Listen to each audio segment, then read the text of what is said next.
Hello, I'm Rick Stivers, and I'd like to welcome you to Young Martin's Reels. Today, we're going to be working on this Airex Larchmont, model number 312 spinning reel. And I picked this up when I was in Tennessee at an antique store. And what I understand, I think I got a pretty good deal on it. The reel functions beautifully. And it came with all the paperwork. This owner's manual or instruction manual was really neat because it lists all the different models of the Airex reels for this time frame. And if I remember correctly, yeah, the date on this is 1955. One of the interesting parts in here is they had a question and answering. At the time that this came out, spinning reels were a new thing. And so they were asking people, they had this section here called questions and answers about spinning. And one of them, who would never be answered this way today, says, question, is it hard to cast with a spinning reel? And the answer is anyone can pick up the basic principles of spinning in a few minutes. Even women will find it easy to use a spinning tackle. So the world has changed quite a bit, hasn't it? So anyway, it has this listing here that shows all the different Airex models. And I have already done a Vagabond. And I think I have a Spinster downstairs that I'm planning to do. I have the Bach Brown. And I don't have the Aristocrat. But this one is the Larchmont. And I don't have the Spencer Mark 5. So there's several that I still want to get and do. And let's go ahead and get started on this. One of the interesting parts in there is that in 1955, there was actually a braided line available. And that's this one. It is a Dacron, which is like a polyester fishing line. And this size line today would probably be a 20 or 30 pound with the materials that they use today. This is a 6-pound test. But since so little of this is still around out there, I've decided that I'm going to keep this on this reel. If I do fish it, I'm going to try to fish it with that Dacron. All right, we're going to start off by taking the knob off the end of the spool, set it off to the side. There we go. And now what you're going to notice is that there's no drag here. Okay, the drag is not in the top of this. The drag is inside the body right here. And the drag is set. Let me go ahead and show you that we have a functional reel here before we get started. Okay. There we go. We got our anti-reverse running. We flip the anti-reverse off. There we go. I wanted to do this without the spool on because it has a tendency to wind that line around if I don't put a rubber band or something on it. So here we go. Here is our, look at that. Look how smooth this thing is. A 1955 reel, and it still operates this beautifully. Now, here's our drag down here. All right, now our drag is controlled right here. Well, you loosen your drag by flipping this lever back, okay? And that loosens your drag on the end here and allows it to turn. Now, this is an adjustable drag. Besides just being this way, you can also, if you decide that you've got too much drag, you can set it here in the middle, and you can take this and either lift it up and turn it this way, so that now it will have less drag, or you can go the other way, so that you have even more drag, so it tightens down more and more. Okay, so this is a very adjustable drag. I think it's really neat that it's on a 1955 reel. And we're going to take this thing the rest of the way apart and get started on it. I told Chris Jenkins that I would do this one, so that's what we're going to do. Let's go ahead and take the handle off. There we go. Now, I have never been inside this reel, so I'm not sure exactly what we're going to expect in there. But here we go. Now, I'm not planning to use these black cloths on disassembly usually, but this reel is so clean to begin with that I've got it down here. This is the beginning of my test for that, to see how well you can see once I've done this. Okay, it does make black parts a lot harder to identify laying on the cloth.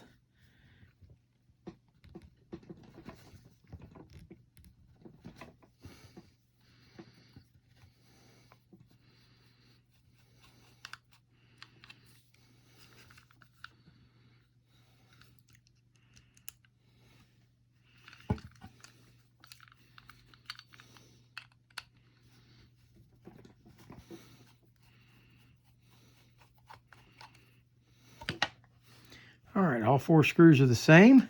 We're going to lift the side plate off now and see what we have, if it will come off. Okay.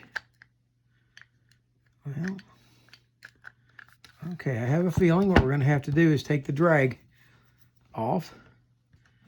And to do that, I think we're going to have to take and lift up this knob here and just simply unscrew this. And it appears I'm going the wrong way.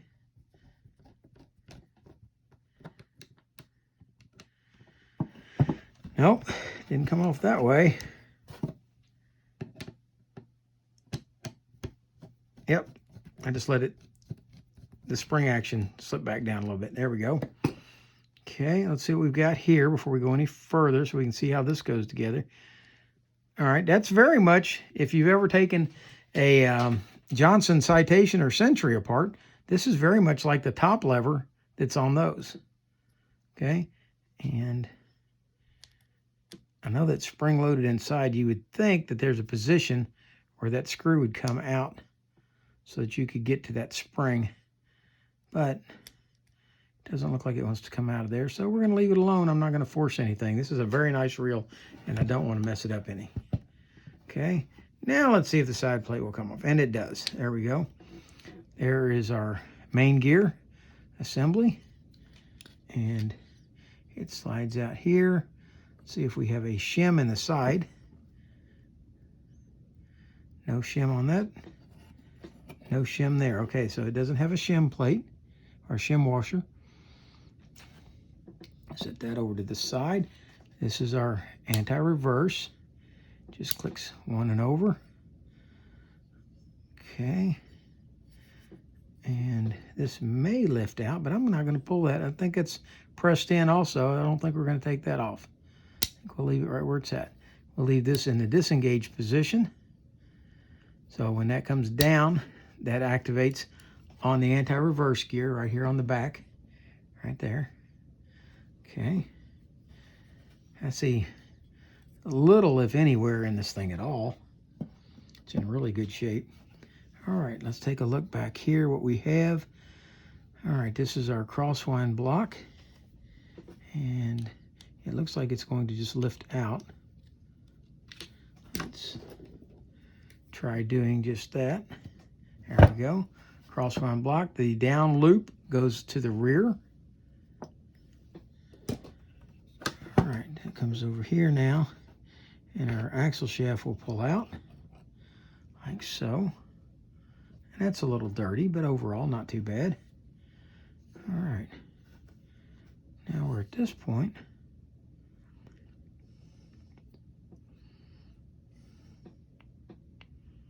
And I'm not seeing how this is going to come out.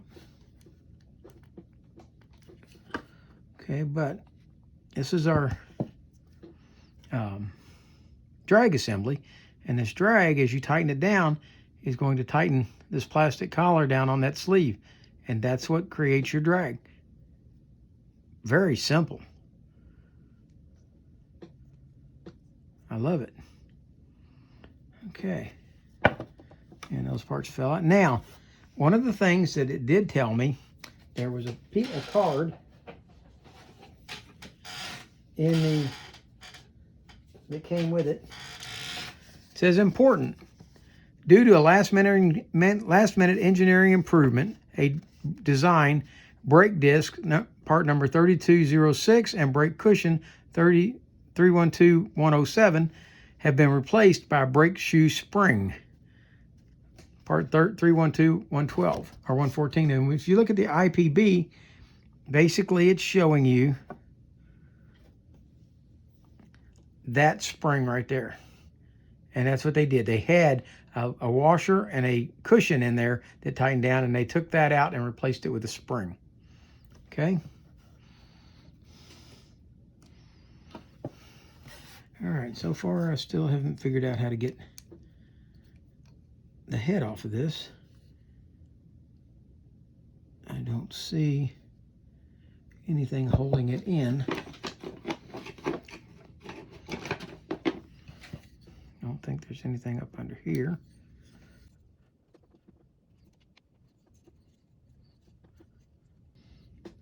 Now where do we go?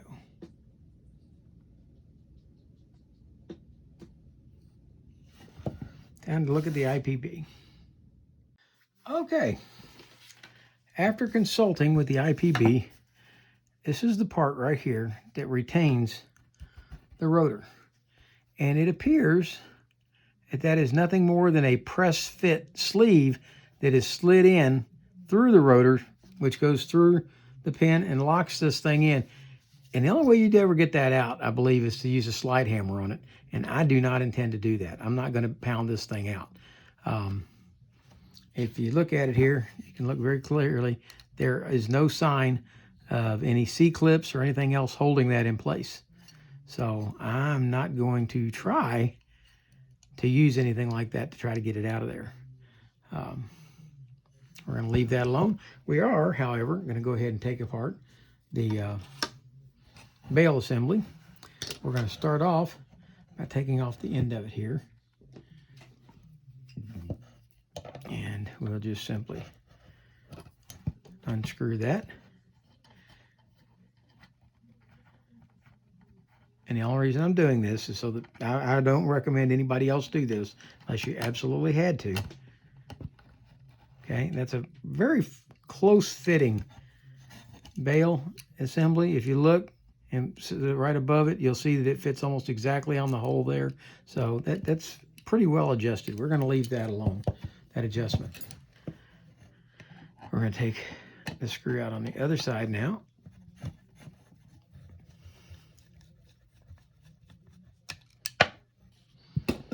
Set that off to the side.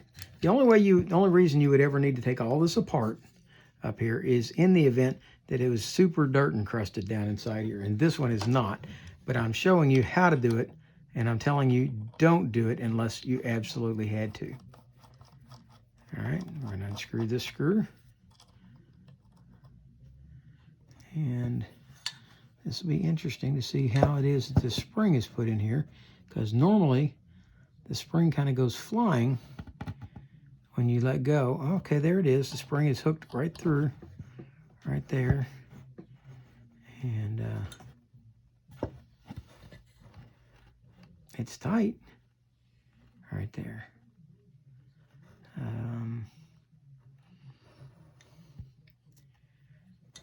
I'm kind of curious as to how they went about installing that. You can see, though, the spring is rusty. I need to clean that off because that can get pitted right there and cause the spring to fail. And when you consider what a great condition the rest of this reel is in, that would be detrimental to its welfare. Let's put a little bit of WD-40 on the rust. Okay, and I'm going to take my wire brush right here, try to clean that rust up a bit. All right, I wasn't expecting to see that, so that's why it's all taking place on my new black towel here. Okay, I'm trying to figure out how I'm going to get this back on if I unscrew it and take it off. Okay, where's the stop? The stop is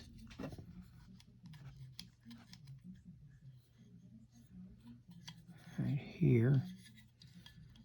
Okay, as this trips. I almost didn't take this apart because I thought it would be so simple, but this is far from simple in here.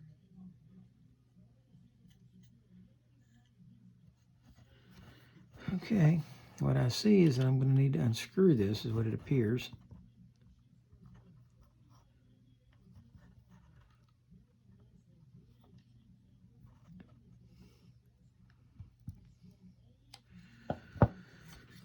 Okay.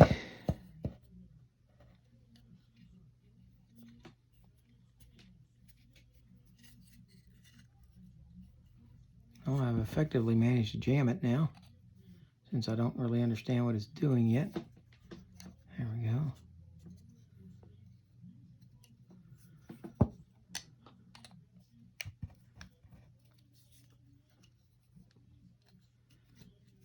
Well, I've done a really good job of messing it up.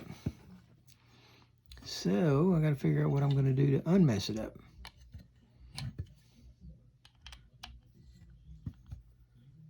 And as I try to loosen it, loosen the screw, it tightens the spring.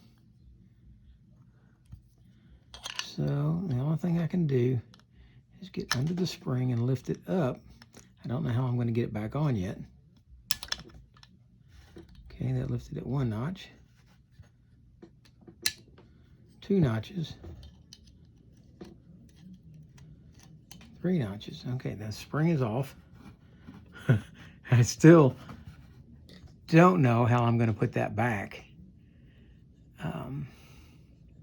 If you look, it's got this hook, and that hook's going to go down in there like that and connect like that. Okay, but then you've got to be able to tighten the spring back up. And I don't know how we're going to do that.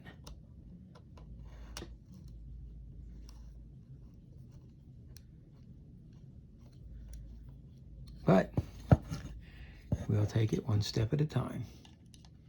Let's take the spring back out. There we go. They were originally able to do it, so I figure we're going to be able to do it too. Okay, this comes over, and as it comes, it releases this pin. This is our stop. I was wondering what was stopping it. That's our release pin right there. And that goes there. As that slides over, that releases the release pin, like so. Okay, so that's the stop. Remember I was saying, where is the stop for this? Well, it's internal. You can't see it without taking the cover off. All right, now this screw is going to come out. That's out, and that piece is out. And now you would be able to get into this and clean it up. I'm almost afraid to take this part apart because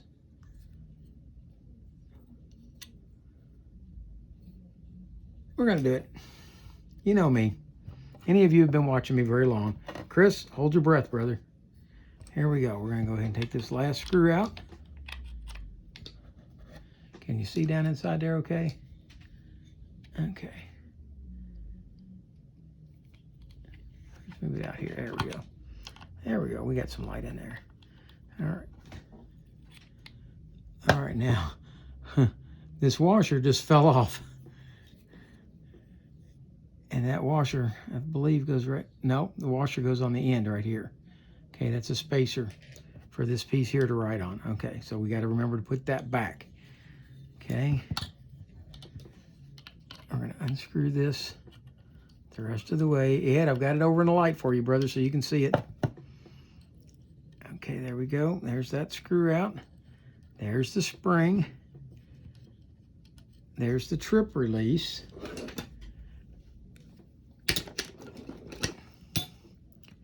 Right there. And the trip pin.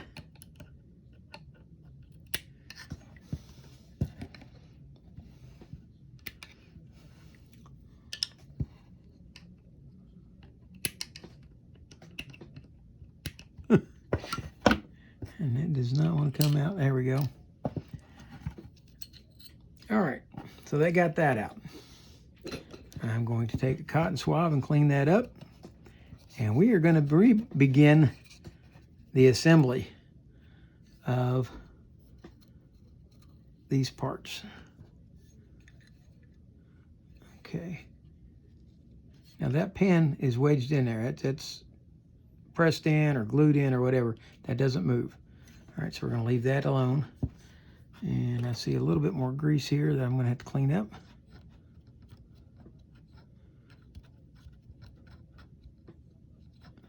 All right. Okay, we're going to start off by putting a little grease right down in here where that plate's going to ride. Okay.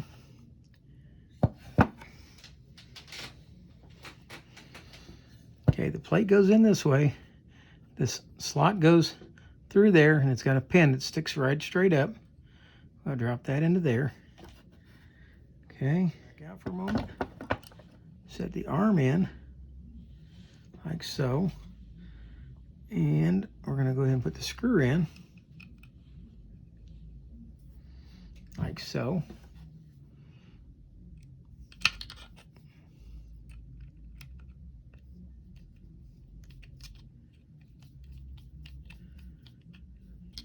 We're going to pause it there for a moment, and we're going to go ahead and put the spring in. Spring goes in over the top like so, but then we're going to take this little leg on the spring, lift it up and over this arm. Let's get the arm where we want it to stay, which is way over here. Get the spring over here out of the way, and we're going to lift this up and set it back over the arm.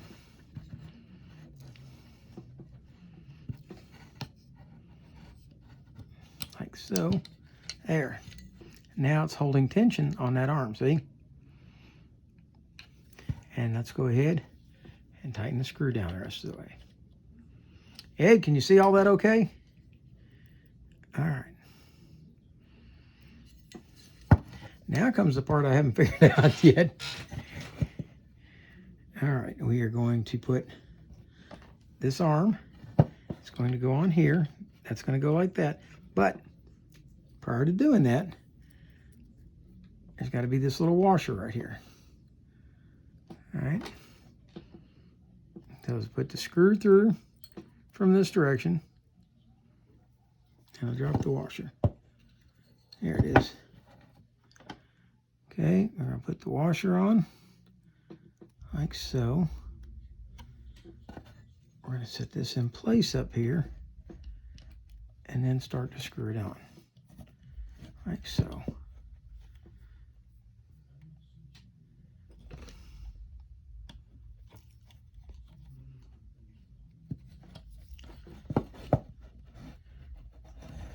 Okay, we've got to get this over. This one's going to go down. There we go. That pin has to drop into that hole right there. And we can start to tighten this down a little bit. And now comes the hard part. Now we've got to figure out how to reset this spring back in here. Okay, so we're going to set the spring. We know that this notch over here, it's got to go in that slot. Like so.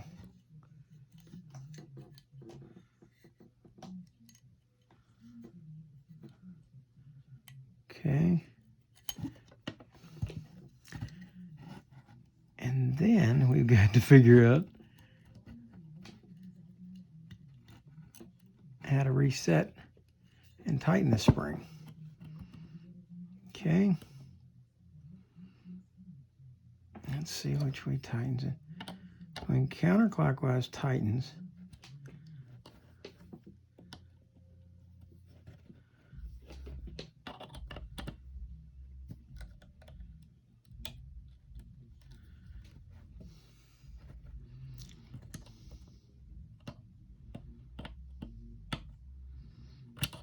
okay, there's virtually no tension on it right now. But we do know that we're going to have this screw tight, but we have no tension. Okay, so how do we tighten the spring? And I think I have a solution for that. It's, I'm going to take this hook right here, and I'm going to drop it in under the spring in order to hook that catch. We're going to redo this. When I started, this spring was right here. Okay, in this hole, this slot right here. Okay, so we're going to put that into that slot right there, or try to. And then we're going to hook onto this part and try to bring it around. No, that didn't work. I'm pretty sure, though, that's how this is supposed to work. I've got a whole hold that down in there while we hook this and bring it around.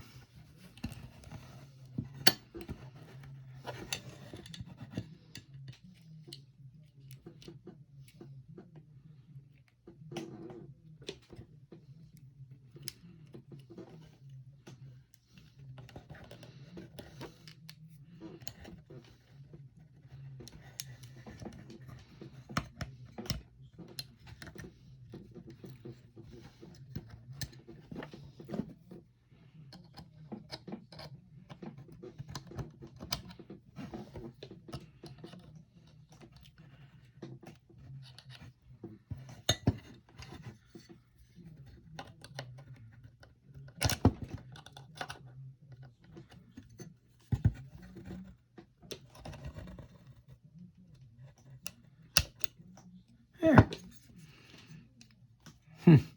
Wasn't as easy as you'd think it should be, was it? Okay. So what I did is I hooked this arm here, and then I took my hook and I put it on in that hook, the lower hook on the spring, and I pulled it around until it dropped back in the slot. I believe that you could probably do that with a piece of fishing line easier. I think you could hook it on there, wrap it around, and just kind of pull. As a matter of fact, you know what? We're always creative around here, or try to be anyway. Let's try it that way.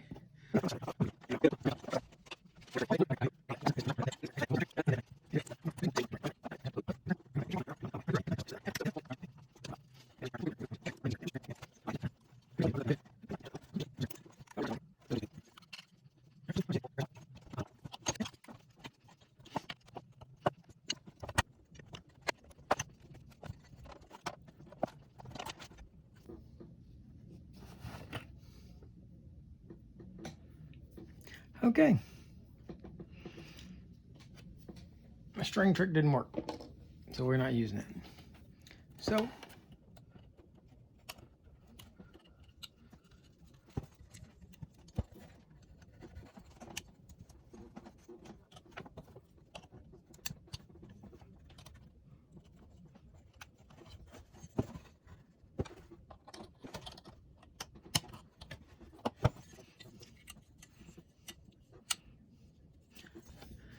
all right. The second time there in Fast Forwards was for those of you who didn't get to see it the first time. So it's not fun. Don't take this off unless you absolutely have to. It can be put back on. It's not impossible. But like this, I could probably use a slide hammer and drive that out. But why? I've got a perfectly functional reel that there's nothing wrong with. I'm not going to do that on this reel. It's too nice a reel to mess up experimenting. I am going to drop oil down in there, because that's going to spin on that. All right. Now from there, we're going to go ahead and reassemble this the rest of the way. All these parts have been cleaned there. Everything's working fine. I'm going to take this main gear now, and I'm going to grease up the teeth on it. A light coating of grease. It doesn't need large amounts. It was kind of interesting. I don't know if you noticed. I'll stick a quick blurb back out of when I came out, but there was actually a line of grease that ran along here, like they had shot the grease in there with a grease gun all those years ago, and that they had just dribbled a line of grease and it had just stayed there all those years. So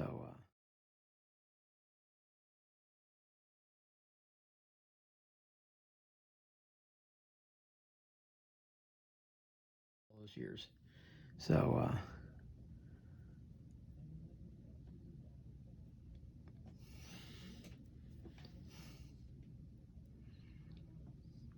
all right, now we're going to put some on the face right here where the crosswind block is going to ride. And the only thing left to do to this main gear at that point is to drop of oil on there. And we'll slide it back in this side case assembly over here. Like that. Okay, so that part's going to be ready. The next thing we're going to do is we're going to go ahead and grease up the axle shaft.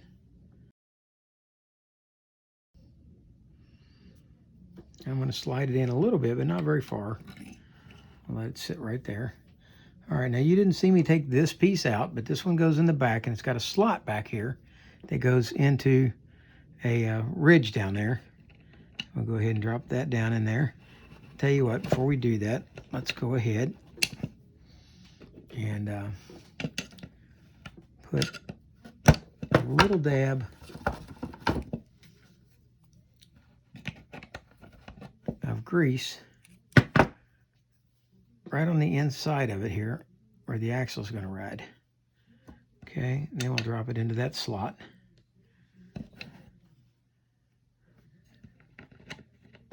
Make sure that it fits down on that ridge or things aren't going to go together properly. Okay, does that look like I've got, yep, that's good. Okay, next is going to be your drag assembly. And you've got just this plastic part with this ring. And you've got this barrel right here. It's going to sit in here. And then you've got the compression sleeve.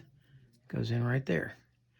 All right, now, this came out dry, so I'm going to assume that that's the way they wanted it. There was no grease in there whatsoever, so we're going to put it together that way. All right, now your axle shaft's going to come back in and slide in. You've got to line that up. There you go. And then you've got your crosswind block right here. And your crosswind block is going to come down and sit right in that groove. See that little groove right there?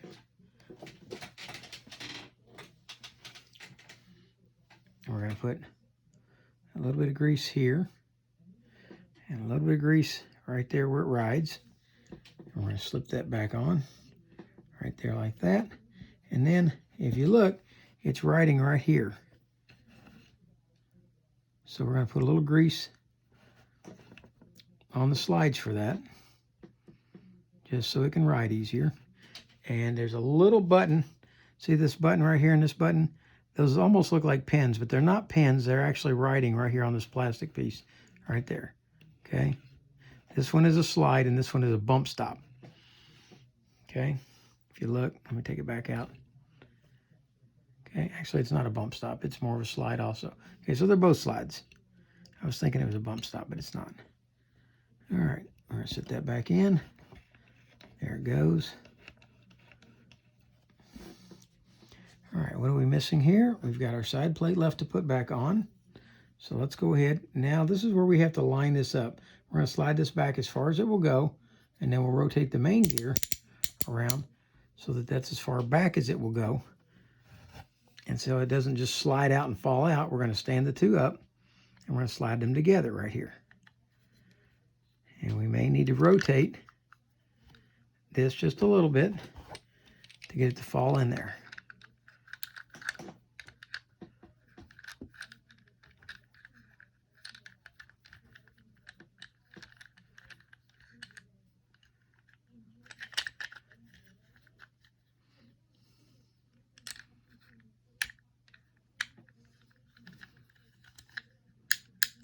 There we go. You'll know you've got it when you see the axle shaft going up and down.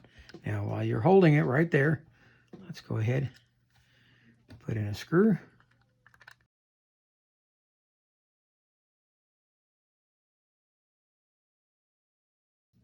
All right, let's make sure. There we go. Notice that that axle shaft does not move up much and down. That's because look how thin the spool is. Okay, that's why it doesn't need to move up and down much. Let's go ahead and put the other two screws in. This one and this one.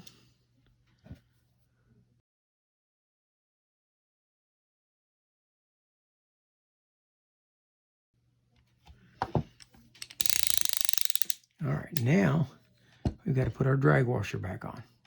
Now remember that the way we did that was we held it in compression while we tightened it down. Okay, so what we're going to do, we'll set it back in place. And remember, this was a reverse thread. Okay, so we got to hold it up while we get this going. Okay.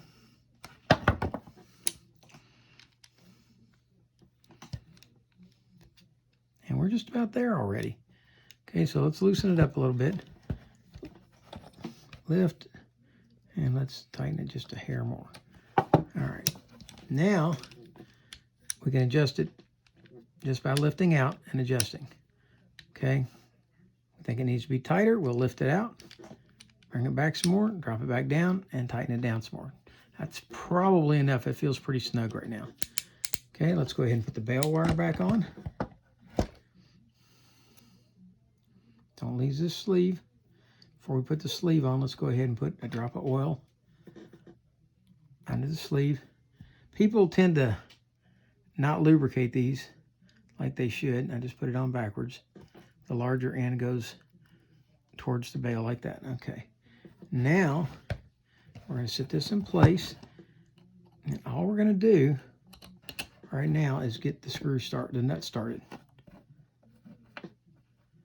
Like so. Just get it started, don't tighten it down. Now we'll rotate this around to the other side. And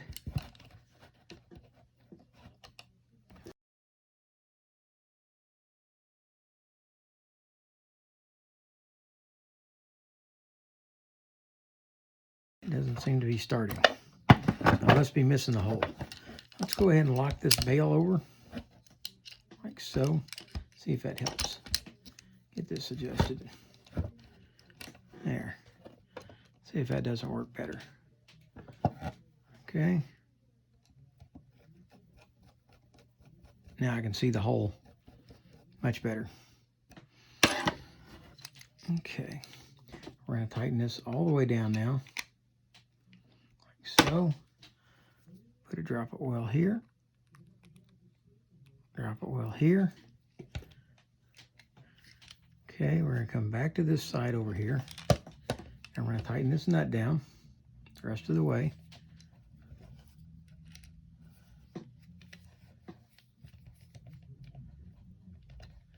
All right, now, when we wind this, there you go. The bail trips.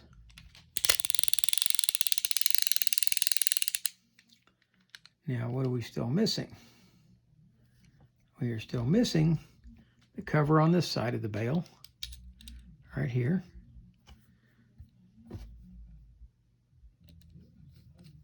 Oh, before we put that on, let's go ahead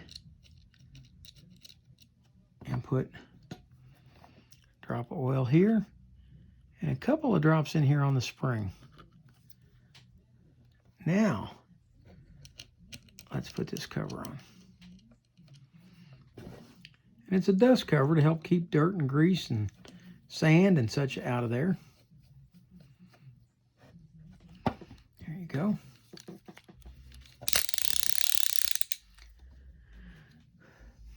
Now, let's test the anti-reverse first. Okay. Let's tighten this down. Okay. Here we go. Turn the anti-reverse back on. Okay, now when you put the spool back on, you got to line up these 3 holes with these 3 pins right here. There we go.